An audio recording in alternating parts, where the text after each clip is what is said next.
She pointed out she was no longer young. She said she'd come to depend on our relationship. She said I owed her things.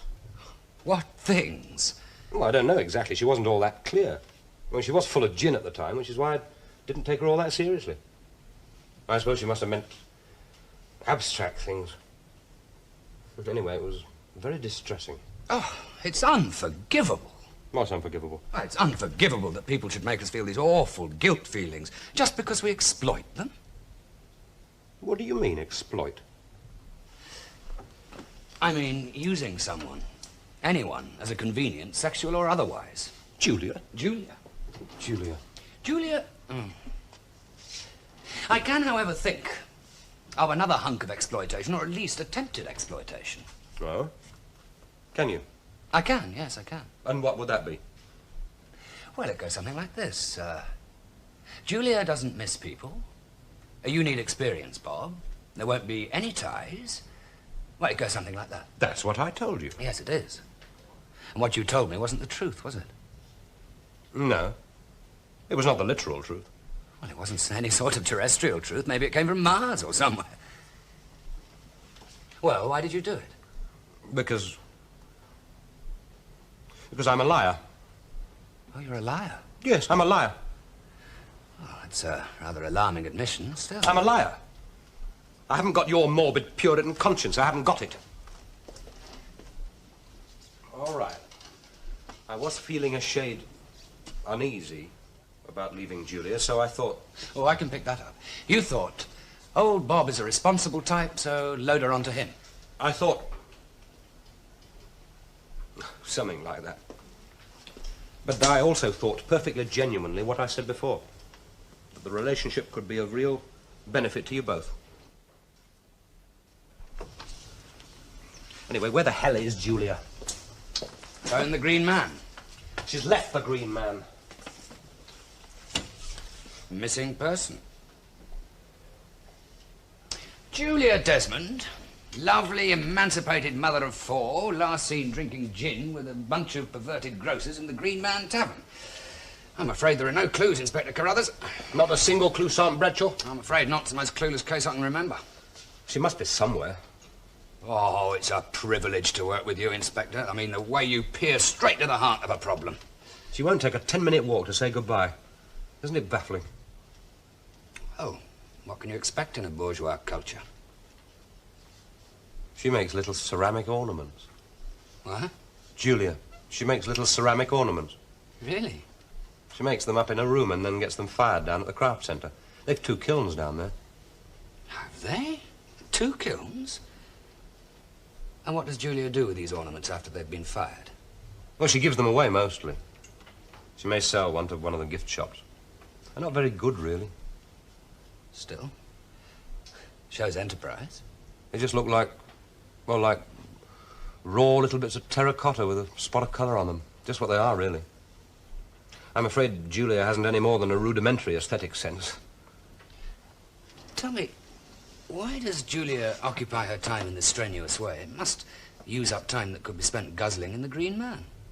Oh, she was an art student once. Julia's human, you know. You're in love with her. What? You're in love with Julia. It's a horrid possibility. Well, you're a real bastard. You think so? Oh, I credit you with nothing more atrocious than towering egotism and monstrous selfishness, and you're a fully paid-up, double-distilled bastard. You seem unnecessarily bitter. Bitter? Why should I be bitter? I can see no adequate reason why you should be bitter. Well, I certainly can't. I mean, you're all right, aren't you? You've got your fiancée. You've got your maze. Yes. That's right. I really have a very cosy little number. Now, tell me something. Are you in love with Gloria? Naturally. Well, that's perfect, isn't it? You should pity, not rebuff my swanishness. Well, what's it like being in love? Oh, it's marvellous.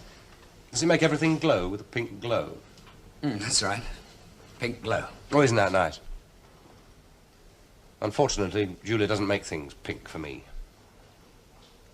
Now, if you'd be so kind, just shine Gloria in this direction once more. The photo.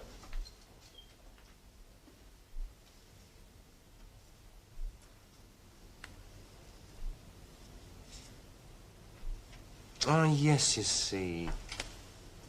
Gloria has that brand new, untouched by human hand look. Julia hasn't got that look. I realize, of course, one needs a wife. Needs one? Needs one. To complement things. Oh, you mean for your career? No, for one's life. Or 4-litre sportsmobile? No, Jake. Is that really how you see the world? Yes, of course. I see it as an adventure. Cars and bars and glossy girls in tiny trunks. What's wrong with that? Seems a little thin in ideals. Who wants ideals? Oh, you mean when you can live for kicks? It doesn't only have to be for kicks. Well, what else do you believe in? The Messiah. What? I believe in the Messiah. You believe in the Messiah? What Messiah? The one we are all waiting for. The one who is indispensable. I believe that one day he will come for us and lead us by the hand into the lost garden. And when that day comes, I hope I shall be the first to recognize and exalt him. In the meantime, we need that champagne. Jake, Yes, we need that champagne. And since it's becoming humiliatingly clear that Julia, rot her disloyal bones, will not voluntarily budge, I must to the Green Man to pry her loose.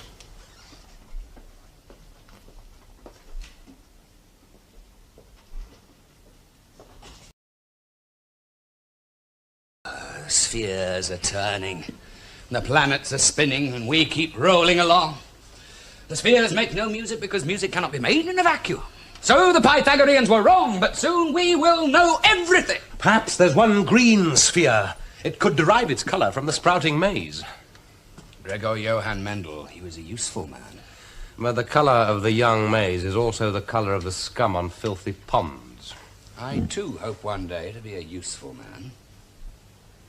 When you said green, Julia, I personally thought of the meadows and forests which are generous like Julia, which expect no kindness like Julia, which are both lovely and harsh like Julia. I agree, it's not good to leave babies to cry, but it is good to make a fuss of people whom others shun, perhaps because they're black or poor or vulgar. Is that how Julia goes on? That is how she does things. Making a fuss of poor black vulgarians. She has no social inhibition. She's spontaneous. Natural. Open. Candid. She has a warm, ingenuous nature. People like her. People miss her. No one regrets having known her. People don't get much of a chance to know her. I wonder where she did get to this time. I think I can guess. She's probably comforting someone. Some orphan. Exactly. Some orphan. After I left her, she'd probably met an orphan who looked at her pitiably. And addressed her pathetically with these words. Beautiful lady, do you come from heaven? And Julia replied. With a silvery tinkle. You mean she dropped a bottle? And with a silvery tinkle which expressed the authentic note of sanctity. I fear not, little child. I am of this earth.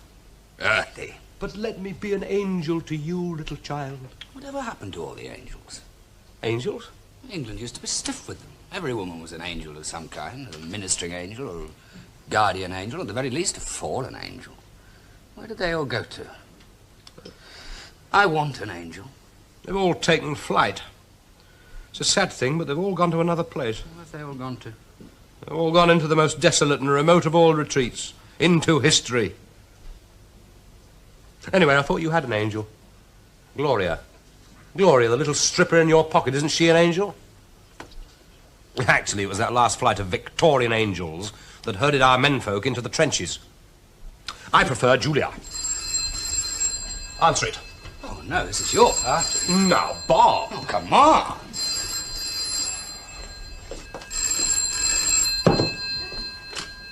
Hello? Julia. Now, where... What? Who? I don't believe you. I do not... Well, what does he allegedly...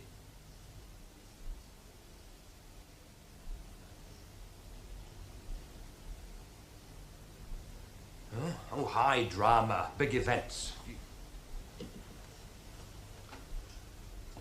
I would very much like to see you again.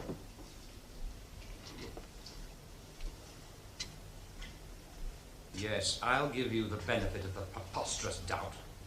Yes, all right. Goodbye, Julia. No, wait. Hello? Julia?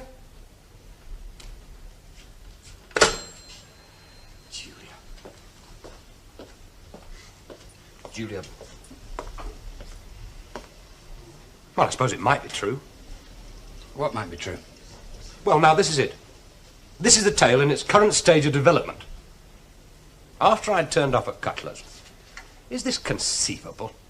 Anyway, after I'd turned off at Cutler's, Julia, as arranged, carried on up here.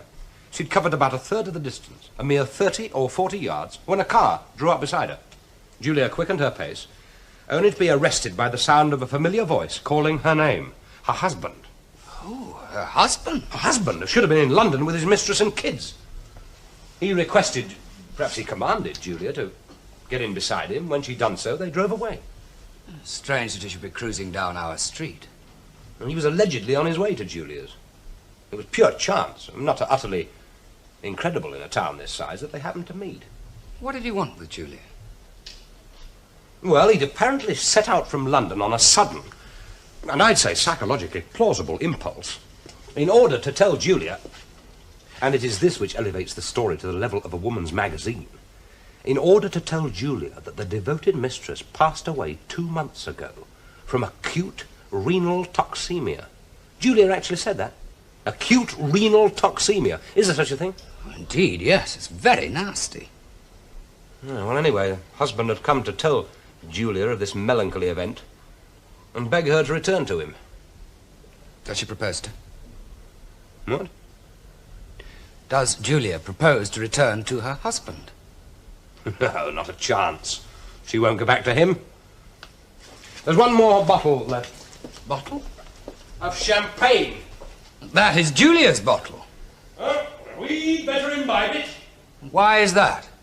Because I have no more of my own.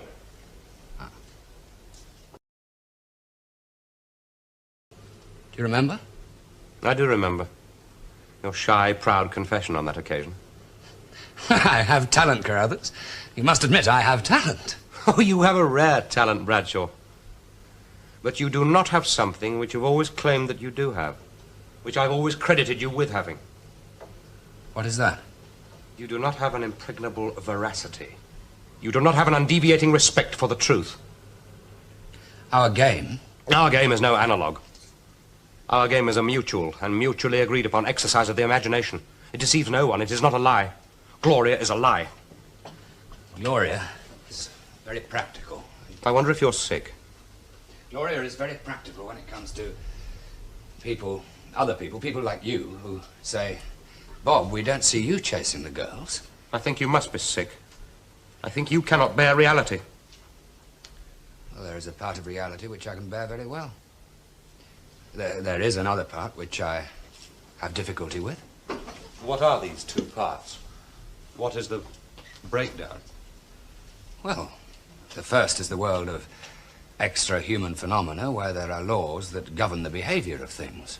Laws which can be ascertained and utilized. The other is the human world. Where contradiction prevails. Contradiction?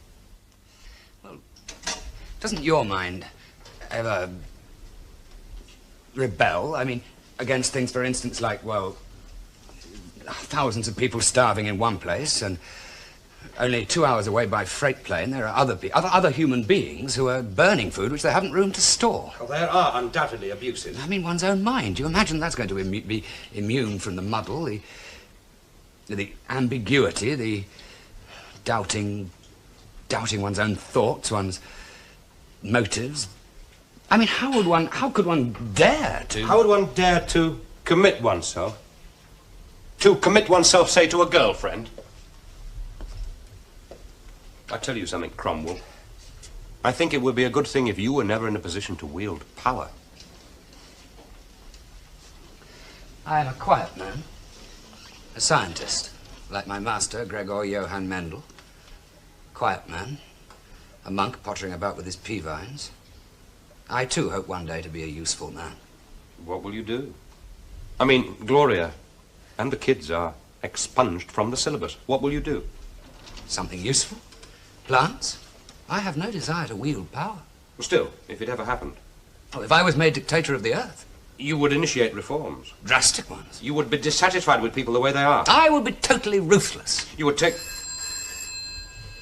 Well, I wonder who that could be. Julia? I wouldn't be surprised. Wouldn't be at all surprised. Hi, Julia. How's things? Really? All over?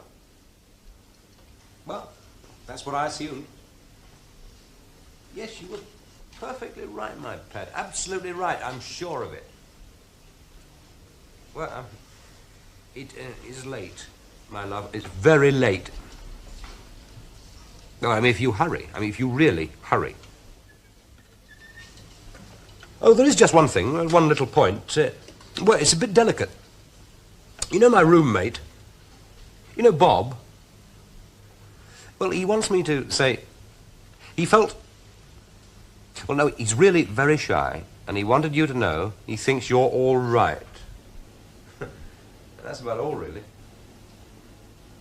No, he's not in the room. Well, I've shared digs with him for years. Well, I thought any time you wanted to pop up and drag Bob away from his maze... Yeah. All right, you shouldn't be long then. Goodbye, Julia. Goodbye, my love.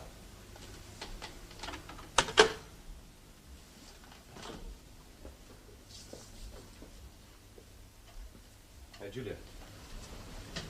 She's not going to go back to her husband. Really? No, she said she didn't think she would. Well, I've no doubt that she has considered his offer very carefully. Oh, sure she has. I say, you don't mind what I said. Well, actually, I do. Yes, I do mind. Why do you mind? Well, you're back on your old osteopathic kick, Jack. You're manipulating. And there are other reasons why I mind. Such as? Well, the embarrassment. The unnecessary embarrassment your antics will cause both Julia and me. I shall have to tell Julia that old Jake was a bit drunk. I shall probably have to resurrect old Gloria to extricate myself and so on. And there is yet another, even more crucial reason why I mind. And what is that? Well, what is that? I think it's more akin to humiliation than anything else.